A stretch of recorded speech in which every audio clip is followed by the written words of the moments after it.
Hello friends, I am Nikhil Batra. Topic of this video is benzodiazepines.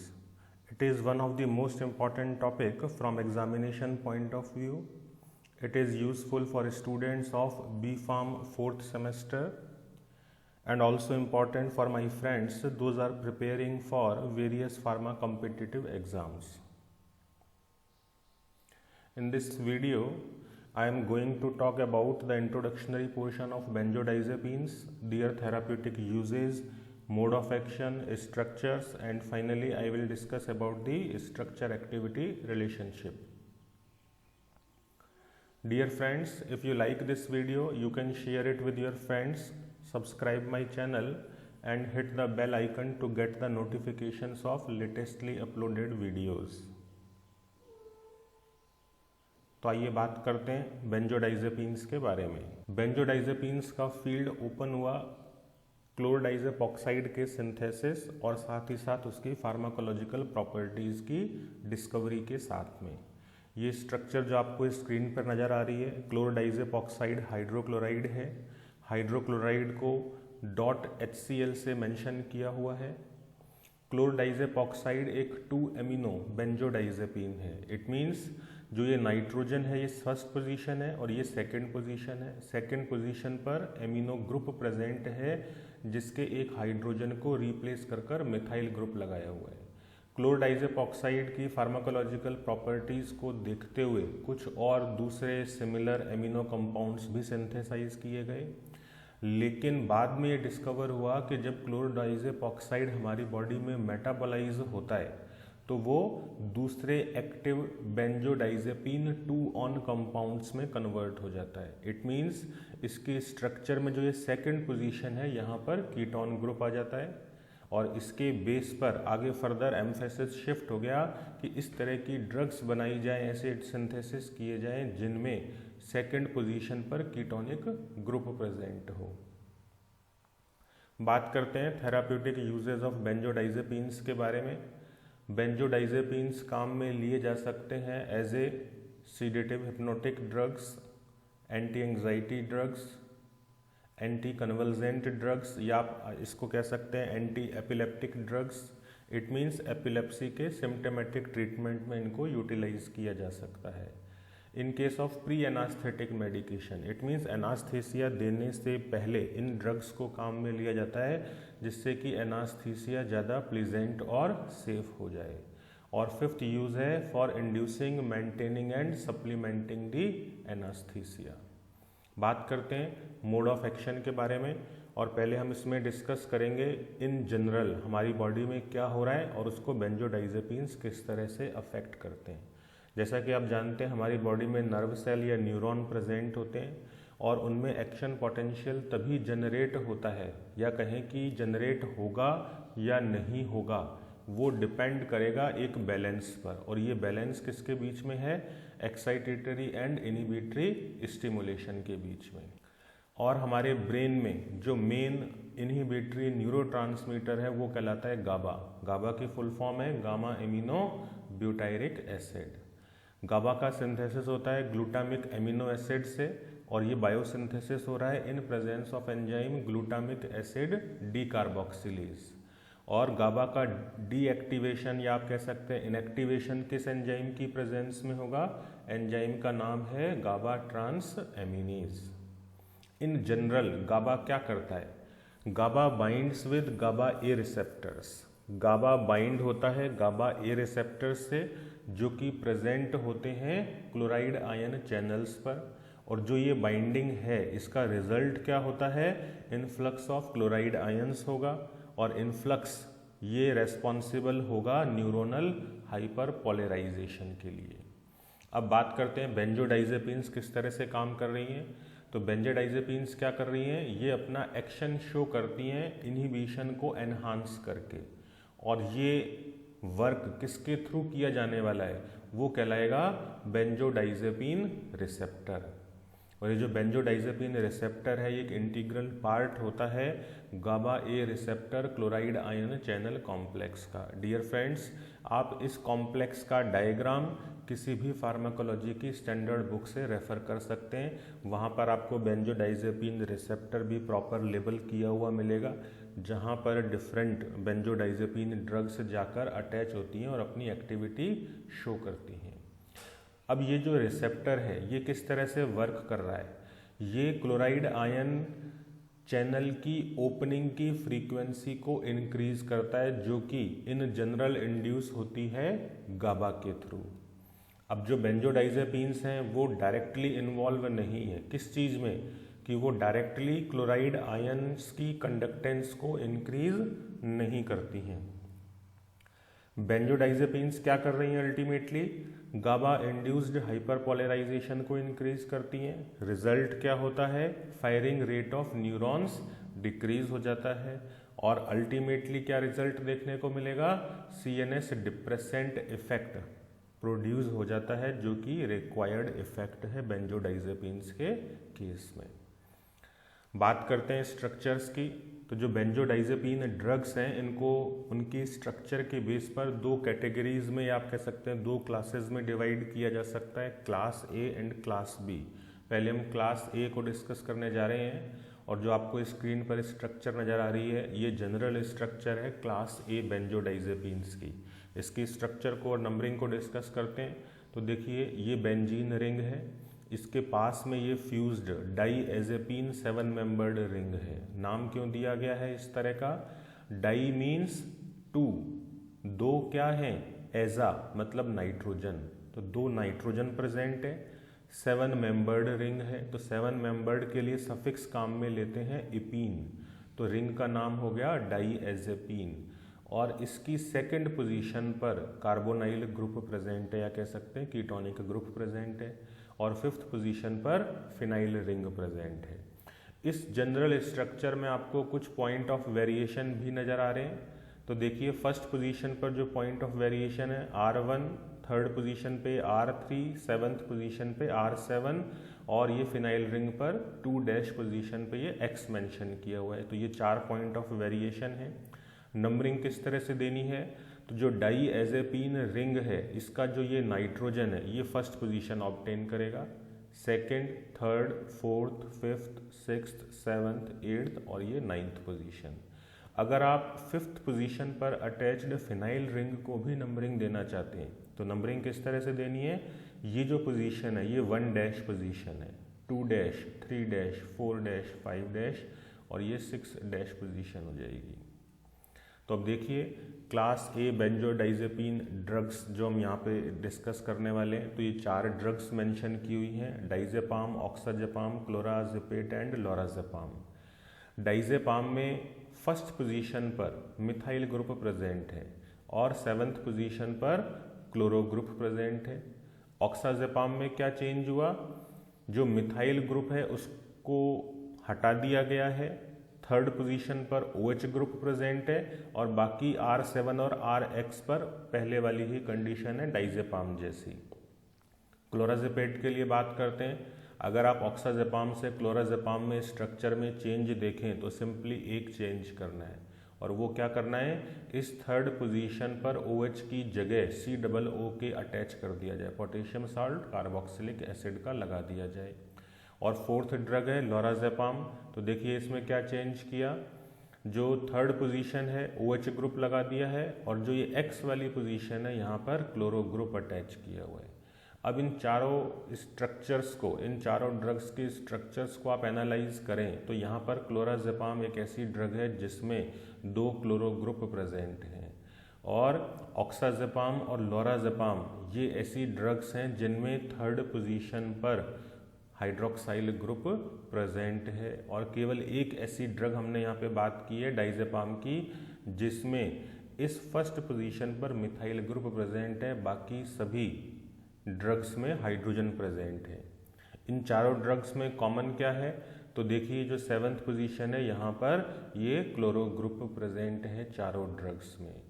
तो hopefully आप इसको understand कर पाए होंगे। स्ट्रक्चर की आप प्रैक्टिस करें, थोड़ा उनको ड्रॉ करें तो ऑब्वियसली आप उनको मेमोराइज कर पाएंगे। तो देखिए जनरल स्ट्रक्चर ही है और कुछ ड्रग्स की हम और बात कर रहे हैं, क्लोनाज़ेपाम, हेलाज़ेपाम एंड टेमाज़ेपाम। हालांकि ये बी फार्म सेमेस्टर 4th के सिलेबस में मेंशन्ड नहीं है, फिर भी कॉम्पिटिटिव एग्ज़ाम्स के अकॉर्डिंगली इनको काम में लिया जा सकता है। और अगर आप कुछ एक्स्ट्रा ड्रग्स की स्ट्रक्चर मेंशन करते हैं तो वो भी अच्छी बात ही है। तो देखिए बात करते हैं क्लोनाज़ेपाम की।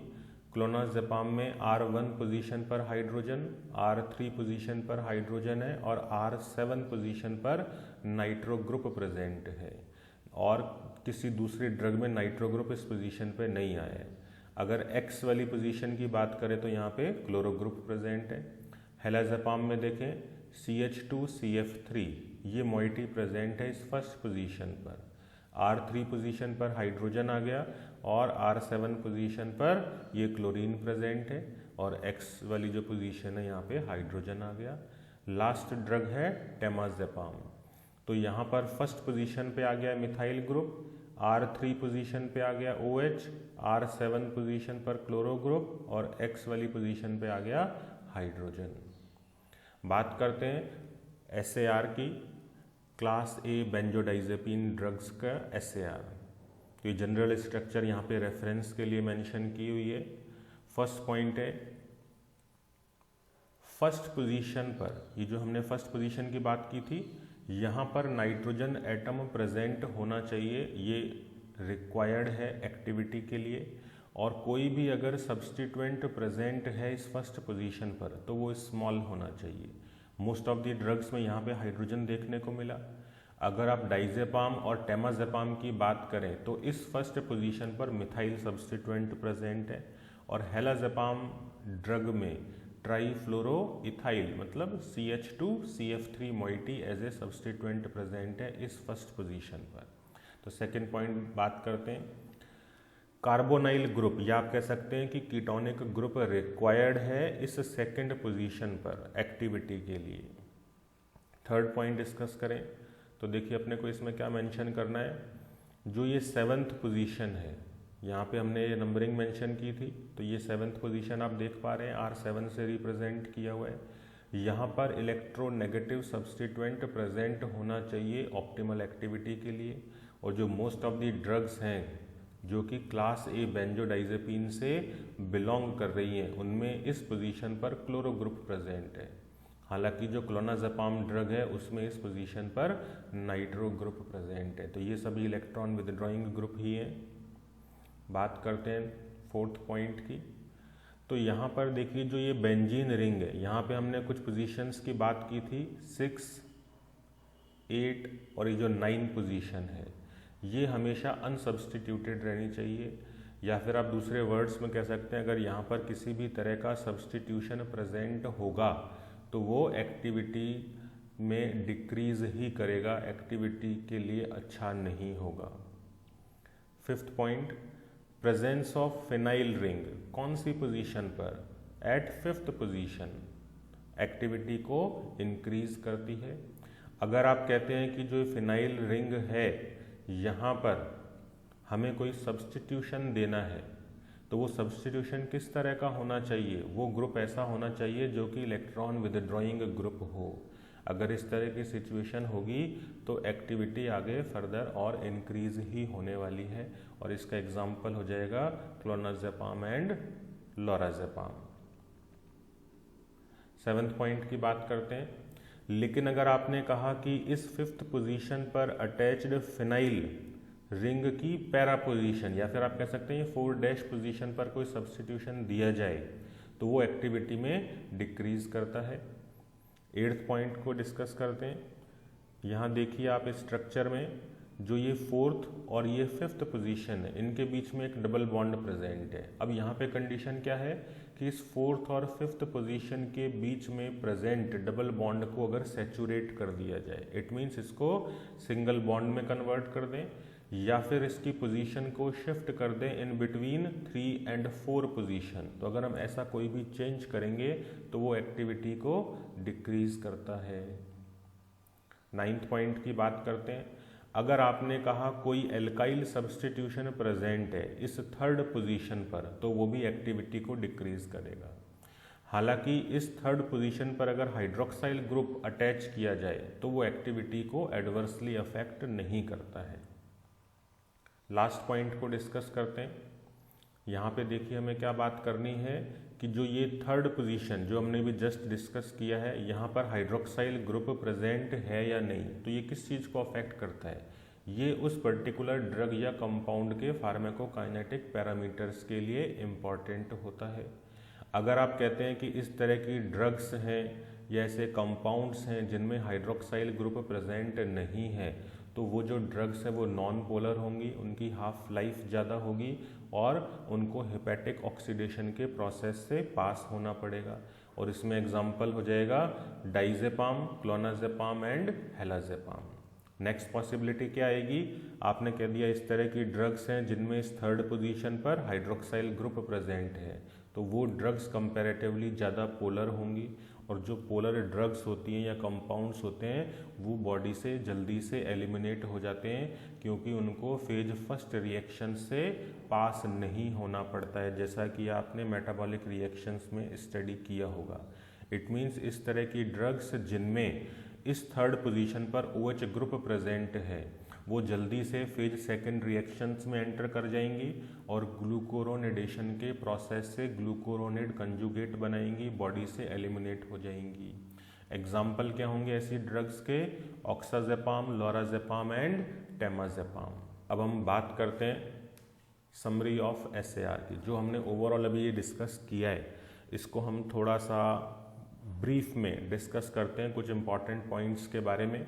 तो देखिए जो फर्स्ट पोजीशन है, यहाँ पर अगर आप मिथाइल से कोई बड़ा सब्स्टिट्यूएंट अटैच करते हैं, लार्ज सब्स्टिट्यूएंट अटैच करते हैं, तो वो एक्टिविटी में डिक्रीज करता है। ये सब ये जनरल पॉइंट्स हम यहाँ पे डिस्कस कर रहे हैं। और जो ये X के लिए मेंशन किया हुआ है पॉइंट, एक्टिविटी इंक्रीज कब होगी, अगर यहाँ पर कोई हेलोजन सब्स्टिट्यूएंट प्रेजेंट होगा। अगर आपने 4' पोजीशन पर कोई सब्स्टिट्यूएंट अटैच किया तो ड्रग की एक्टिविटी डिक्रीज हो जाएगी। 7th पोजीशन पर अगर आप कहते हैं इलेक्ट्रॉन विदड्रॉइंग ग्रुप अटैच किया हुआ है तो वो एक्टिविटी को इंक्रीज करेगा, लेकिन अगर इलेक्ट्रॉन डोनेटिंग ग्रुप लगा दिया तो वो एक्टिविटी को डिक्रीज करने वाला है। और 6th, 8th और 9th पोजीशन पर अगर कोई सब्स्टिट्यूएंट प्रेजेंट होता है तो वो एक्टिविटी के डिक्रीज के लिए ही रेस्पॉन्सिबल होगा। बात करते हैं क्लास B बेंजोडाइजेपिन्स के बारे में। ये जनरल स्ट्रक्चर आपको स्क्रीन पर नज़र आ रही है, कुछ पोर्शंस को हाईलाइट किया गया है और जो ड्रग्स हम यहाँ पे कंसीडर करेंगे वो हैं ATM। इसकी हेल्प से आप ड्रग्स के नाम ध्यान रख सकते हैं, alprazolam, triazolam and midazolam. 3 highlighted portion है, एनसर्कल्ड पोर्शंस जो ब्लू कलर के आपको नज़र आ रहे हैं। Actually these are the point of variations. This is the R, X and Y। और यहाँ पे आप ध्यान से देखें, जो हमने अभी पिछले स्ट्रक्चर में बात की थी क्लास A बेंजोडाइजेपिन के केस में, जो फर्स्ट और ये सेकंड पोजीशन है ये फ्यूज होकर, मतलब यहाँ पे कुछ अपन कहेंगे और दूसरे एटम्स आ गए और एक 5 मेंबर्ड रिंग यहाँ पर प्रेजेंट हो गई है। तो देखिए ड्रग्स के स्ट्रक्चर की हम बात करते हैं। अगर आप कहते हैं कि तीनों ड्रग्स में इन कॉमन एक फीचर देखें तो जो ये R वाली पोजीशन है यहाँ पर इन तीनों में मिथाइल ग्रुप ही प्रेजेंट है। X वाली पोजीशन पर बात करें तो एल्प्राजोलम में हाइड्रोजन प्रेजेंट है, ट्रायाजोलम में क्लोरो ग्रुप आ गया और मिडाजोलम में फ्लोरो ग्रुप प्रेजेंट है। अब ये जो Y पॉइंट ऑफ वेरिएशन है, यहाँ पर अगर आप कहते हैं कि जो Y है ये इक्विवेलेंट है नाइट्रोजन के, तो ये जो रिंग होगी ये कहलाएगी ट्रायाजोल। ट्राया मीन्स 3, ऐसा मतलब 3 नाइट्रोजन, तो 2 नाइट्रोजन आपको ऑलरेडी प्रेजेंट आ रहे हैं और हमने कह दिया Y is equivalent to nitrogen, तो टोटल 3 नाइट्रोजन हो जाएंगे। इट मीन्स एल्प्राजोलम और ट्रायाजोलम ये दोनों जो ड्रग्स हैं इनमें यहाँ पर ट्रायाजोल रिंग प्रेजेंट होगी। लेकिन अगर हम मिडाजोलम की बात करें तो उस केस में Y is equivalent to CH। It means ये 5 मेंबर्ड रिंग होगी इमिडाजोल, या हम क्या कहेंगे इमिडाजोल रिंग प्रेजेंट है मिडाजोलम में। तो आइए बात करते हैं क्लास B बेंजोडाइजेपिन्स के बारे में। जनरल स्ट्रक्चर आपको नज़र आ रही है। अभी जो रिसर्च का प्रोसेस है ये आगे चलता रहा। कुछ ड्रग्स ऐसी मिली हैं जहाँ पर ये 5 मेंबर्ड रिंग प्रेजेंट है और वो रिंग है ट्रायाजोल। तो एग्जांपल हो जाएगा एल्प्राजोलेम एंड ट्रायाजोलेम। आगे फर्दर रिसर्च के प्रोसेस चलता रहा। एक ड्रग और मिली, वो ड्रग थी मिडाजोलेम, जिसमें 5 मेंबर्ड रिंग इमिडाजोल प्रेजेंट है। अब ये जो सारे कंपाउंड्स हैं इनका जो मेटाबॉलिज्म का प्रोसेस है वो किस तरह से होता है, जो मिथाइल सब्स्टिट्यूएंट इस पोजीशन के ऊपर प्रेजेंट है उसका हाइड्रोक्सिलेशन होता है और अल्टीमेटली OH ग्रुप अटैच करने से हुआ क्या, पोलैरिटी इंक्रीज हो जाएगी। अभी जो रिजल्टिंग हाइड्रोक्सिलेटेड कंपाउंड होते हैं ये एक्टिव होते हैं, साथ ही साथ ये जल्दी से कंजुगेट भी हो सकते हैं। इन कंपाउंड्स का आगे फर्दर अगर मेटाबॉलिज्म की अपन बात करें तो एक पॉसिबिलिटी और क्या आती है कि जो ये थर्ड पोजीशन है यहाँ पर भी हाइड्रोक्सिलेशन का प्रोसेस पॉसिबल होगा। बात करते हैं एक नॉन बेंजोडाइजेपिन हिप्नोटिक ड्रग की, जो कि बी फार्म सेमेस्टर 4th के सिलेबस में मेंशन्ड भी है। ड्रग का नाम है ज़ोल्पिडेम। स्ट्रक्चर आपको स्क्रीन पर नज़र आ रही है। कुछ पॉइंट्स को डिस्कस करते हैं। जो ये ज़ोल्पिडेम ड्रग है ये गाबा ए रिसेप्टर एगोनिस्ट है और इमिडाज़ोपिरिडीन क्लास से बिलोंग करती है। रिलेटिवली फास्टर इन एक्शन है, अपना एक्शन जल्दी से शो करती है और किसी भी तरह के एक्टिव मेटाबोलाइट प्रोड्यूस नहीं करती है। थैंक्स दोस्तों।